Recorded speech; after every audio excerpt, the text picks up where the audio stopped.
A paz do Senhor Jesus, meus irmãos. Como é bom estar aqui novamente para dar continuidade à EBD da Primeira Igreja Batista do Bairro dos Estados. E hoje eu não trago um assunto. Eu venho aqui para fazer uma pergunta a vocês, amados irmãos.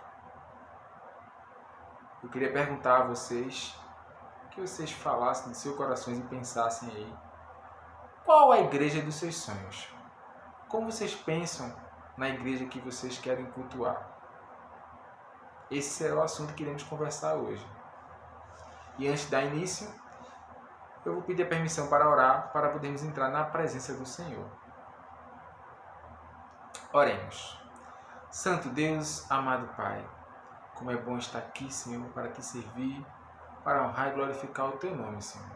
Nos dá sabedoria, Senhor, para podermos entender a tua palavra, Senhor, que seja uma palavra de fortalecimento para nossas vidas. Nos livra de tudo que for mal. É o que te pedimos em nome de Jesus. Amém. Bom, já pensaram aí na pergunta? Qual a igreja dos seus sonhos?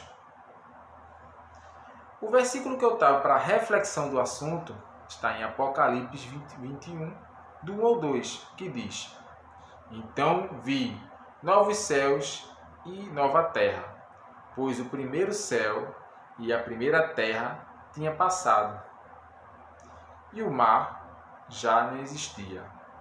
Vi a cidade santa, a nova Jerusalém, que descia dos céus, da parte de Deus, preparada como uma noiva adornada para o seu marido. Amém. Como todos já sabem, a igreja é a noiva de Cristo. E como aqui bem diz no versículo, uma noiva adornada para o seu marido, uma noiva preparada, uma noiva toda formosa, toda correta. Tá certo? Aí, baseado no assunto, qual a igreja dos seus sonhos, eu não deixei de trazer, mesmo assim para vocês, um comentário sobre uma dessas palavras. E eu vou falar sobre sonhos, para vocês terem uma ideia do que seria sonho. Sonho. Segundo o dicionário, sonho é um substantivo masculino, onde pode ser determinado um conjunto de imagens, de pensamento ou de fantasias que se apresentam à mente durante o sono. Isso é o significado do dicionário. Mas no contexto bíblico, o que seria um sonho? Sonho trata-se de um alerta, uma revelação ou uma forma de encorajamento dada por Deus para falar com o ser humano, com o homem. Assim diz a palavra de Deus. E tendo sido advertido em sonho para não voltarem a Herodes, retornaram à terra por outro caminho. Mateus 2:12.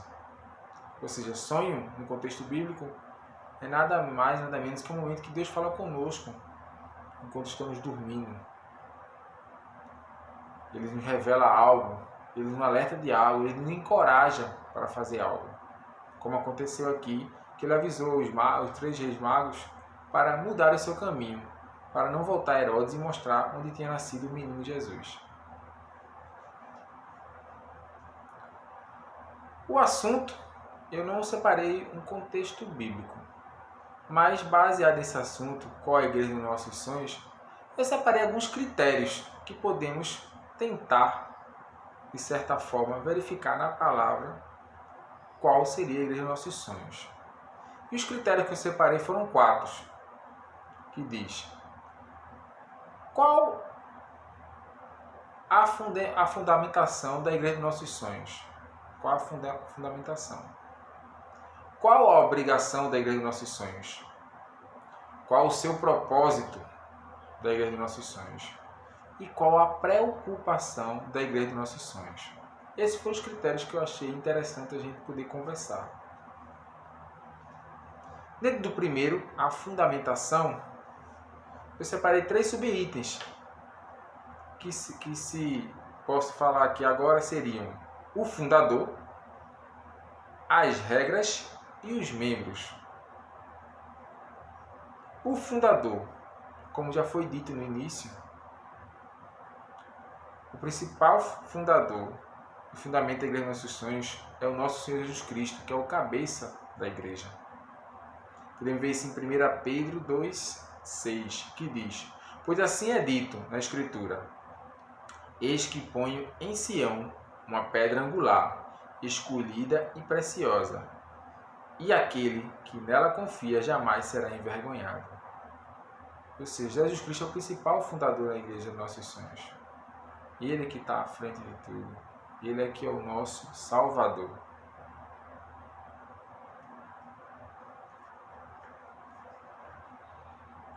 As regras.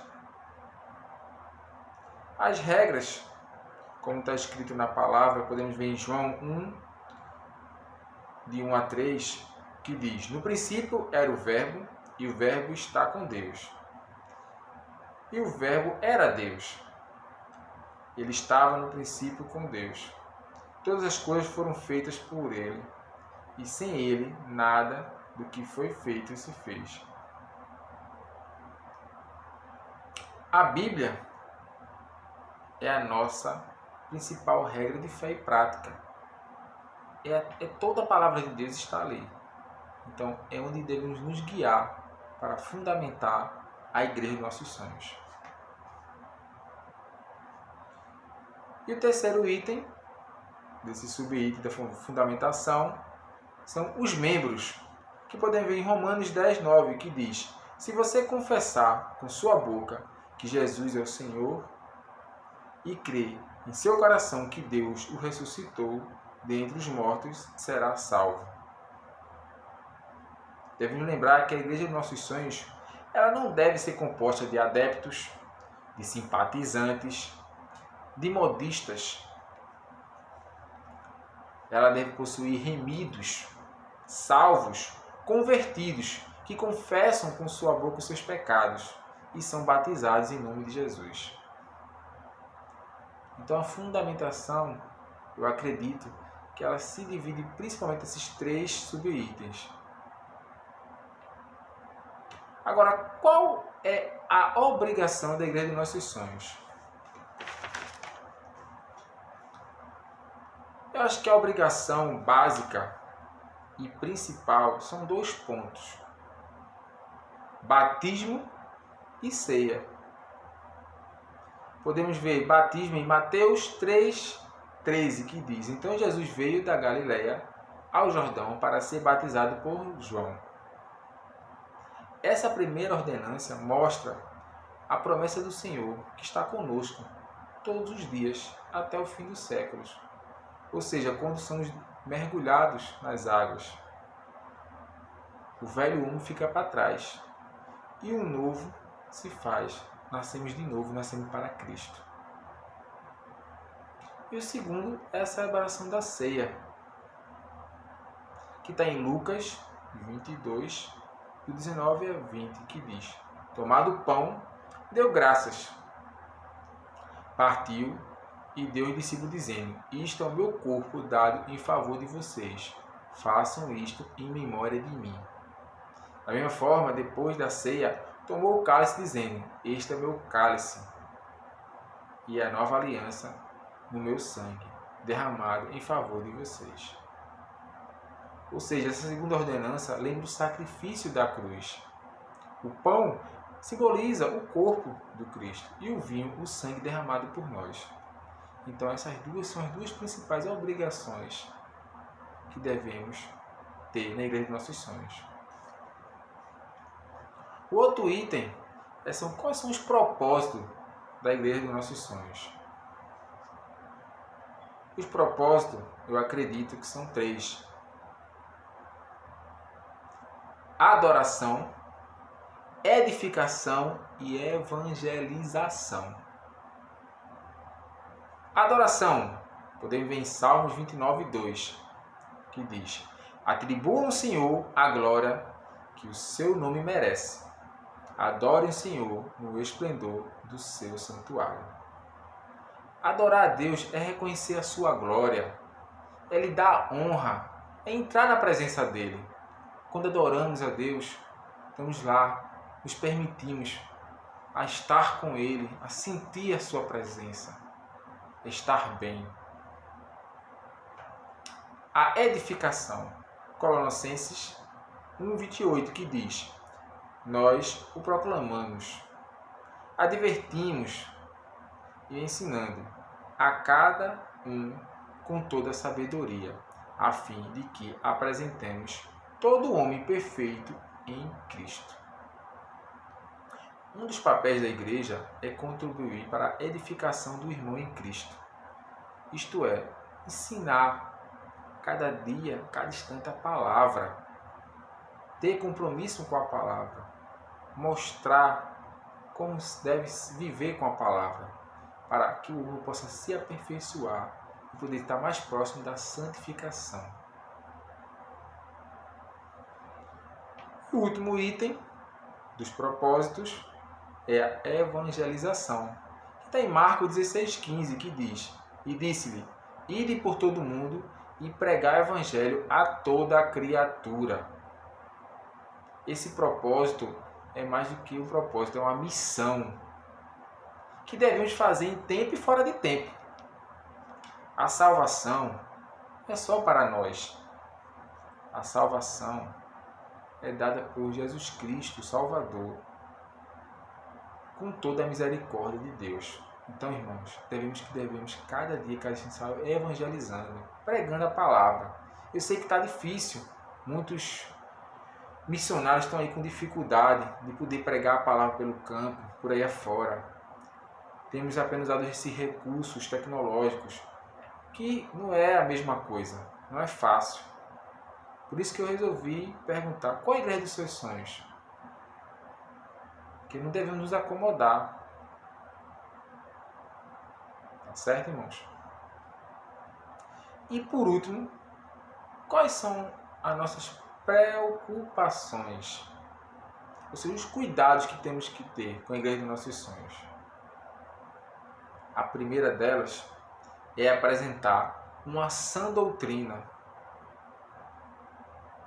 Podemos ver isso em Tito 2:1, que diz: você, porém, fale o que está de acordo com a sã doutrina. Ou seja, devemos exortar a palavra de forma clara, simples, sem muitas objeções, sem criar dúvidas. São coisas simples, tranquila, algo que sempre leve a Cristo. Falar de Cristo é a coisa mais simples.